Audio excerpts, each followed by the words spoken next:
അല്ല അവൻ കൈ കഴുകിയിട്ടുള്ള അപ്പിയിട്ടുള്ള നിങ്ങൾക്ക് തന്നെ മനസ്സിലായി ജോണേട്ടാ? അതൊക്കെ മനസ്സിലാവും. അതെങ്ങനെ മനസ്സിലാവും? ചുമ്മാ ബ്ലഫ് ചെയ്തല്ലോ. അതൊരാളുടെ ബോഡി ലാംഗ്വേജ് കൊണ്ടാൽ മനസ്സിലാവില്ലേ? ബോഡി ലാംഗ്വേജ് കൊണ്ട് എങ്ങനെ മനസ്സിലാവും? അയാൾ കള്ളം പറഞ്ഞപ്പോൾ കൈ പുറകിലേക്ക് പോയത് ശ്രദ്ധിച്ചില്ലേ? അത്രേ ഉള്ളൂ. ശേ, എന്നാലും കൈ പോയി എന്ന് വെച്ച് ഞാൻ കഴിഞ്ഞ 5-6 വർഷമായിട്ട് മൈക്രോ എക്സ്പ്രഷനാണ് പഠിച്ചുകൊണ്ടിരിക്കുന്നത്. മൈക്രോ എക്സ്പ്രഷനാ? നിങ്ങൾ മെന്റലിസ്റ്റ് ആണെന്നല്ലേ പറഞ്ഞേ? ഇതൊക്കെ മെന്റലിസത്തിൻ്റെ ഒരു ഭാഗമാണ്. ഇപ്പം പ്രിയൻ്റെ മുഖത്ത് പുച്ഛമല്ലേ? ക്യൂരിയോസിറ്റിയാ? അല്ല, പുച്ഛമാണ്. എവിടെ? ഞങ്ങൾക്ക് കാണുന്നില്ലല്ലോ. എനിക്ക് കാണും. എങ്ങനെ? അത് ഈ എന്താ പറയുക, പ്രസൻസ് ഓഫ് മൈൻഡ്, ഒബ്സർവേഷൻ, അത്രേ ഉള്ളൂ. ഓഹോ, അങ്ങനെയാണെങ്കിൽ പിന്നെ നമ്മൾ കയറി വന്നപ്പോൾ എത്ര സ്റ്റെപ്പ് ഉണ്ടായിരുന്നു പറയാൻ പറ്റുമോ? ഇല്ലല്ലോ. 15. ഇവിടെ എത്ര റൂംസ് ഉണ്ട്? 12. അല്ല, അപ്പൊ ഇപ്പഴും പഠിച്ചുകൊണ്ടിരിക്കുകയാണല്ലേ? ഞാനും അതെ. ഇതാ പഠിപ്പല്ല, നിന്റെ പഠിപ്പ് വേറെ അല്ലേ? എന്ത്? സ്കൈപ്പിൽ വരും ഷിബുക്കുട്ടൻ. മൂവ് ബാക്ക് പറയും ഷിബുക്കുട്ടൻ. അത് സ്കൈപ്പിൽ ഞാനൊരു ഓൺലൈൻ കോഴ്സ് ചെയ്തിരുന്നത്. പറയട്ടെ. ഡെന്നിയുടെ സെറ്റപ്പ് ആണല്ലേ? നിന്റെ കൈ പുറകിലേക്ക് പോയില്ല. ചെരുപ്പിടാലോ അല്ലേ? ഓക്കെ. ഇവിടെ ഇരുന്നപ്പോഴാ അന്ന് അവളെ മൊബൈലിൽ ഫോട്ടോ എടുത്തപ്പോൾ കാണാതായത്. എവിടെ ഇരുന്നപ്പോൾ? ഇവിടെ ഇങ്ങനെ ഹാഫ് ചന്തിയിൽ. നിങ്ങളെല്ലാവരും ഉണ്ടായിരുന്നു? ഇല്ല, അവൻ മാത്രമേ ഉണ്ടായിരുന്നുള്ളൂ.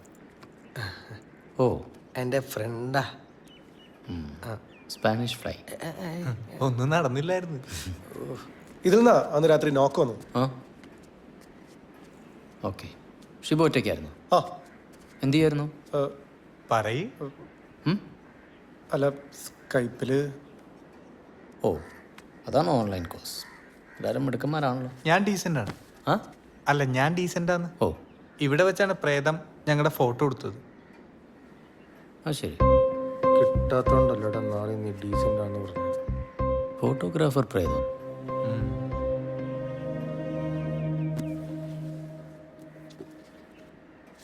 ഇവിടെ ഒന്നുമില്ലെന്നേ, നിങ്ങൾക്ക് വെറുതെ തോന്നണത്. അയ്യോ അല്ല, ഉണ്ട് ഉണ്ട് ഉണ്ട്. ഒന്നെങ്കിൽ ഇവിടെ പ്രേതമുണ്ട്, അല്ലെങ്കിൽ ഞങ്ങൾക്ക് പ്രാന്തുണ്ട്.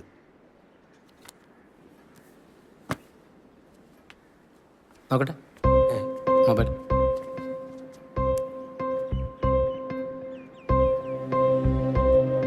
ഒരു ചുക്കൂല്ലെന്നേ? അല്ല, ഉണ്ട്. അങ്ങനെയാണെങ്കിൽ ഞാൻ ഇന്നലെ പറഞ്ഞതുപോലെ ആള് വല്ലതും പുറത്തേക്ക് പോയിട്ടുണ്ടാവും. വെയിറ്റ് ചെയ്യാം. അറിവുണ്ട് കണ്ടു.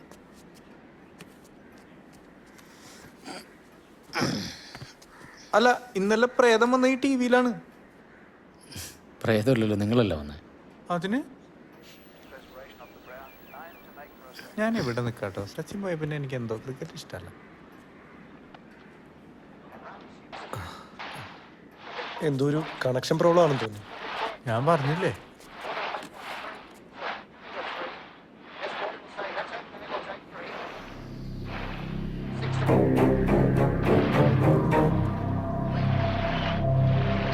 വെയിറ്റ്.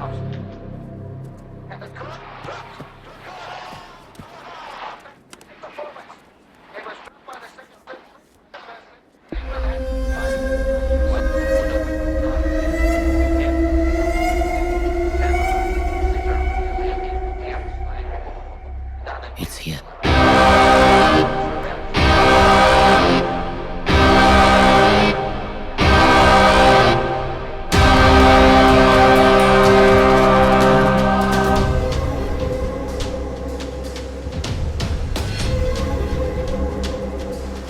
എന്താ ജോൺ? എന്റെ കൈയും കാലും മറിക്കുന്നു.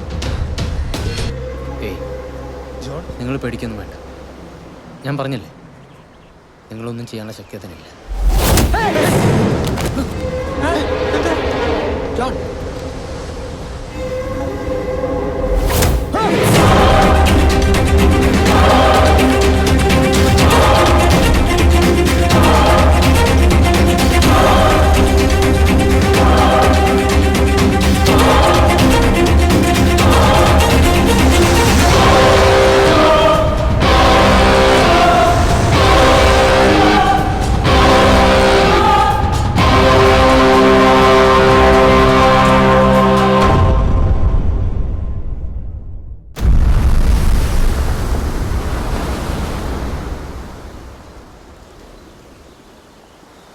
ഇതിന്റെ മുകളിൽ നിന്ന് തല കുത്തി വീണ്ട് ജോണിനൊന്നും പറ്റിയില്ല.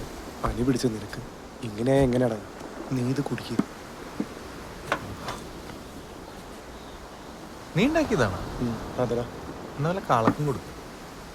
ആ സായിപ്പുമാർ ചെക്കൗട്ടായ പേടിച്ചിട്ടാടാ. ഇന്നലെ ഇവിടെ മൊത്തം സീനായല്ലോ. സാരല്ലടാ, എല്ലാം ശരിയാവും. ഇനി എന്ത് ശരിയാവാനാണ്? കിട്ടി, കംപ്ലീറ്റും കിട്ടി. എന്ത്? ജോൺ ഡോൺ ബോസ്കോ എന്ന ബുദ്ധിരാക്ഷസൻ തെണ്ടിയുടെ കംപ്ലീറ്റ് ചരിത്രം. പക്ഷേ അവൻ അറിഞ്ഞില്ല, അവനെ വിറ്റ് പോക്കലിട്ട ബുദ്ധി ഈ ഡെന്നി കൊക്കിനുണ്ടെന്ന്. നീ നിന്ന് തിരുവാതിര കളിക്കാതെ സമാധാനമുള്ള വല്ല കാര്യം പറയണ്ട ഡെന്നി. സമാധാനം തരുന്ന വാർത്ത മാത്രമുള്ളൂ മക്കളെ. അച്ഛൻ പറഞ്ഞ പോലെ ഒരു മാങ്ങാത്തുള്ളി അല്ലേ അയാൾ. പിന്നെ കോളേജിൽ ലൈബ്രറിയൻ ആയിരുന്നല്ലോ നമ്മുടെ ഡാഗിനി. അവിടെ പഠിക്കാൻ ചെന്നപ്പോ പരിചയപ്പെട്ടതാണ് ഈ യങ് ജോണിനെ. 2 orphans, okay. സ്നേഹം, സെന്റിമെന്റ്സ്. അവസാനം അയാൾ അവർക്കൊരു മോനെ പോലെ. അയാൾ അവരെ മമ്മ എന്ന് വിളിച്ചു. എന്റെ പൊന്ന് ഡെന്നി, നാടകം അവസാനിപ്പിക്കുക. എനിക്ക് പനി കൂടും. കോളേജ് പഠിത്തം കഴിഞ്ഞ് കുറെ കാലം അയാൾ നമ്മളെ പേടിപ്പിച്ച പോലെ ഇവിടെ ലൊട്ടിലൊടുക്ക് പരിപാടിയായിട്ട് നടന്നു. പിന്നെ ഏതൊരു കപ്പലിൽ ജോലി കിട്ടിയപ്പോ അങ്ങോട്ട് പോയി. വല്ലപ്പോഴും ലീവിന് വരുമ്പോ ഡാഗിനിയുടെ വീട്ടിൽ താമസിക്കും. അത്രേ ഉള്ളൂ. അത്രേ ഉള്ളോ? അത്ര തന്നെ ഇല്ല. നമ്മളെല്ലാരും കൂടി പറഞ്ഞ് പറ്റിക്കായിരുന്നടാ. നീ എന്താണ് പറഞ്ഞു വരുന്നത്? ദൃശ്യം, ഇറ്റ് വാസ് എ പ്ലേ. ആ കിളവിയും അച്ഛനും എല്ലാരും അതിന് കൂട്ടും. നമ്മുടെ മുന്നിൽ ഇല്ലാത്തൊരു പ്രേതത്തിന്റെ കഥ ഇവരെല്ലാരും കൂടി തുറന്നു വെച്ചു. റിവൈൻഡ്. എടാ, നമ്മുടെ ഈ റിസോർട്ട് ഡാഗിനിക്ക് എന്നൊരു ഭീഷണിയായിരുന്നു. അന്ന് ആ കണ്ണാടി പൊട്ടിച്ച അച്ഛൻ തന്നെയായിരുന്നു. ആരോ തള്ളിയിട്ടതായി അഭിനയിക്കായിരുന്ന തെണ്ടി ജോൺ. എടാ, ഇത്ര ഹൈറ്റിൽ നിന്ന് വീണ്ടും പുഷ്പം പോലെ അയാൾ എണീച്ചു പോയത്. ആരാ നിന്നോട് ഇതൊക്കെ പറഞ്ഞ? എന്റെ ബുദ്ധി. ഗോസ്റ്റ് ഹൗസിലെ നെടുമുടി വേണുവാടാ ഡാഗിനിയും ജോണും. അവരുടെ ലക്ഷ്യം ചുളുവിലേക്ക് ഈ റിസോർട്ട് നമ്മുടെ അടിച്ചു മാറ്റാന്നുള്ളതാണ്. പക്ഷെ നമ്മളപ്പോ മൊബൈലിൽ കണ്ടതൊക്കെയോ? എടാ, നിന്റെ മൊബൈലിന്റെ പാസ്വേഡ് നിന്റെ മനസ്സിൽ നിന്ന് ചൂഴ്ന്നെടുക്കുന്ന മെന്റലിസ്റ്റ് ആണ് അയാൾ. അവനാണ് അതൊക്കെ ചെയ്യാൻ പാട്. ഇവിടെ പ്രേതബാധയുണ്ടെന്ന് പറഞ്ഞ് നമ്മുടെ റിസോർട്ട് അവർക്ക് പൊട്ടിക്കണം. അത് തന്നെയാണ് അവർക്ക് വേണ്ടത്. തെണ്ടികൾ. അവർ അടുത്ത കരുക്കൾ നീക്കുന്നതിന് മുമ്പ് ഞാൻ അമ്മനോരുകിയുടെ എല്ലൂർ.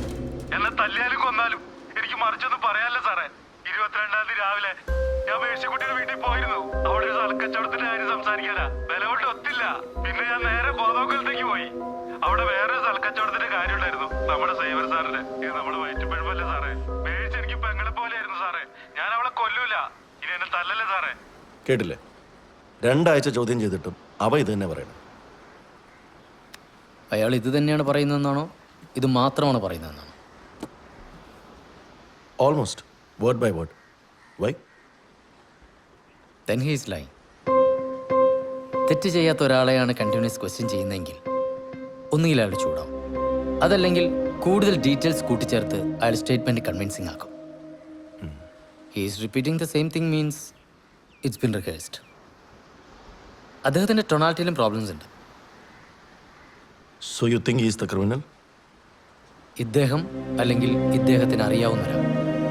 അല്ല, എനിക്ക് മനസ്സിലാവാത്തത്, ഞാൻ മനസ്സിലൊരു കാര്യം ആലോചിക്കുന്നു. അത് കള്ളമാവാം, സത്യമാവാം. എൻ്റെ എക്സ്പ്രഷൻ ആയിരിക്കില്ലല്ലോ മറ്റൊരാൾക്ക്. രണ്ടുപേരുടെ എക്സ്പ്രഷൻ ഡിഫറെൻ്റ് ആയിരിക്കില്ലേ? ആണെന്നുള്ളതാണ് സത്യം. മുഖങ്ങൾ മാറും, പാറ്റേൺ റിപ്പീറ്റ്സ്. എടാ, ഇത് നമുക്ക് കൂടുതൽ ഡിസ്കസ് ചെയ്യണം. പല കേസുകൾക്കും ഇത് ഹെൽപ്ഫുൾ ആവും. പിന്നെന്താ, പൈസ തന്നാൽ മതി. അല്ല, എന്താ ഇനി പ്ലാൻ? ഇവിടെ തന്നെ ഉണ്ടാവോ അതോ പഴയ പോലെ ഓടിപ്പോവും? അതറിയാമായിരുന്നെങ്കിൽ ലൈഫ് എന്തൊരു ബോറായി പോയാണ്. അവനൊറ്റ ചവിട്ടിന് ഡാ, ഇവിടെ വാടാ. ഞാൻ വരണോ? പോലീസ് ആദ്യത്തെ പൊക്കി കാണും. ഫ്രോഡല്ലേ? വള്ളിനിക്കരായിട്ട് വരുന്നുണ്ടില്ലേ? ഡോക്ടർ സണ്ണിയുടെ കോസ്റ്റ്യൂം ഇട്ട് നമ്മൾ പറ്റിക്കാന്ന് വിചാരിച്ചു. എൻ്റെ ശിഷ്യത്വം സ്വീകരിക്കാൻ പോകാണെന്ന് പറഞ്ഞിരിക്കാം മാലിനി. ഉള്ള ഡോക്ടർ പണി മര്യാദയ്ക്ക് ചെയ്യാൻ പറ അവളോട്. ആ, മോർണിംഗ്. മോർണിംഗ്. ഇതൊക്കെ എൻ്റെ ഇവിടുത്തെ ഫ്രണ്ട്സ്. ഡെന്നി, ഷിബു, പ്രിയൻ. ഹായ്. ഇവർക്ക് ഇവിടെ നല്ലൊരു ഉഗ്രൻ റിസോർട്ട് ഉണ്ടാ. Oh, is it? You should visit some time. Definitely, next time. അപ്പോൾ ശരി. എടാ, നീ നാളെ വീട്ടിൽ വരില്ലേ? ആ, എടാ ഒരു മിനിറ്റ്. ഓക്കെ. നീ എന്നെ മൊബൈലിൽ കാണിച്ച് കക്ഷിയായിട്ടൊരു മീറ്റിംഗ് നാളെ അറേഞ്ച്. ഷുവർ. ഇത് നമ്മളെ വലയ വീട്ടാനുള്ള പുതിയ നമ്പർ അല്ല, ഇത് കമ്മീഷണർ തന്നെ. ഞാൻ എത്ര തവണ കണ്ടിട്ടുണ്ട് സ്കൈപ്പില TV-യിൽ. ഓക്കെ. ആകാശ് കുര്യൻ ഏതെങ്കിലും ഒരു കമ്മീഷണർക്ക് പേര് കേട്ടിട്ടുണ്ട്? ദേവൻ IBS ഇന്ത്യൻ ബിരിയാണി സർവീസ്. എന്താ കമ്മീഷണർക്ക് ഇവിടെ? ചില കേസുകൾക്ക് ഞാൻ അവർക്ക് കൺസൾട്ടിങ് ചെയ്യാറുണ്ട്. ആ, പുതിയ തള്ളു വേറെ എന്താ? റിസോർട്ടിലെ പ്രേതമല്ലല്ലോ ഇപ്പം നിങ്ങളുടെ പ്രശ്നം. അതെ. നിങ്ങൾക്ക് എന്നെ വിശ്വാസമല്ല. വേണ്ട, you are free to leave. അല്ല, അങ്ങനെ ഇംഗ്ലീഷ് പറഞ്ഞിട്ട് എങ്ങനെ ശരിയാവണേ? അതെ, പ്രേതത്തിനെ പേടിക്കണ്ട, അതിന് ശക്തിയില്ല എന്നൊക്കെ നിങ്ങൾ വലിയ ഡയലോഗ് അടിച്ചിട്ട് പിന്നെ ഇങ്ങനെ നിങ്ങൾ തള്ളിയിട്ട് ഡയലോഗ് അടിച്ചാ നീ എന്ത് ചെയ്യൂടാ? ഇതേ കൊക്കുമാരത്തെ എനിക്ക് ശരിക്കറിയില്ല. എന്താ കാണിക്കണ കോക്ക? കാണിച്ചു എന്താ പ്രോബ്ലം? ഏയ് ഒന്നുമില്ല അമ്മ, കണ്ടില്ലേ? ഇത്രേ ഉള്ളൂ സംഭവം. ഡെന്നിയെ ഞാൻ ചൊറിഞ്ഞു, ഡെന്നി എന്നെ തള്ളി. ഇത് തന്നെ അവിടെ സംഭവിച്ചുള്ളൂ. ഞാൻ അതിനെ ചൊറിഞ്ഞു, അത് റിയാക്ട് ചെയ്തു. That's all. എന്താ പിള്ളേരെ, നിങ്ങളുടെ പ്രശ്നങ്ങളൊന്നും ഇതുവരെ തീർന്നില്ലേ? ഇവരൊക്കെ തന്നെയല്ലേ പ്രശ്നം. ഞങ്ങളെന്ത് പ്രശ്നം? മമ്മ, ഇവരുടെ റിസോർട്ട് അടിച്ചു മാറ്റാൻ വേണ്ടി ഞാനും മമ്മയും കൂടി അവിടെ പ്രയത്നം ഇറക്കിയെന്ന് വിചാരിച്ചിരിക്കണേ. അങ്ങനെ വിചാരിക്കുന്നതിൽ ഇപ്പൊ എന്താ തെറ്റ്? എനിക്കെന്തിനാ പിള്ളേരെ നിങ്ങളുടെ റിസോർട്ട്? നിങ്ങളിരിക്കെ, ഞാൻ ചായ എടുക്കാം. വേണ്ട മമ്മ, മമ്മ ചിലപ്പോൾ അതിനകത്ത് വിഷം ചേർത്തുണ്ടെങ്കിലോ അല്ലേ? അതെങ്ങനെ മനസ്സിലായി? ഞാനിപ്പോ മനസ്സിൽ വിചാരിച്ചുള്ളൂ. എടാ പിള്ളേരല്ലേ. അതന്നെ. ചായ വേണോ? കാപ്പി മതി. മമ്മ, വിഷം ചേർക്കേണ്ട ഒരു 3 കാപ്പി. ദേ, നിങ്ങളെ കുറിച്ച് 100 കഥകളാണല്ലോ ബൈ കേൾക്കുന്നത്. ഓ, എന്താണോ കേട്ടത്? ഞാനും ഡാഗിനിയും തമ്മിൽ എന്തെങ്കിലും അവഹിതം ഉണ്ടെന്നാണോ? നമ്മുടെ നാട്ടുകാരല്ലേ. എൻ്റെ ലൈഫ് വളരെ സിമ്പിളാണോ? ഇതാണോ സിമ്പിൾ?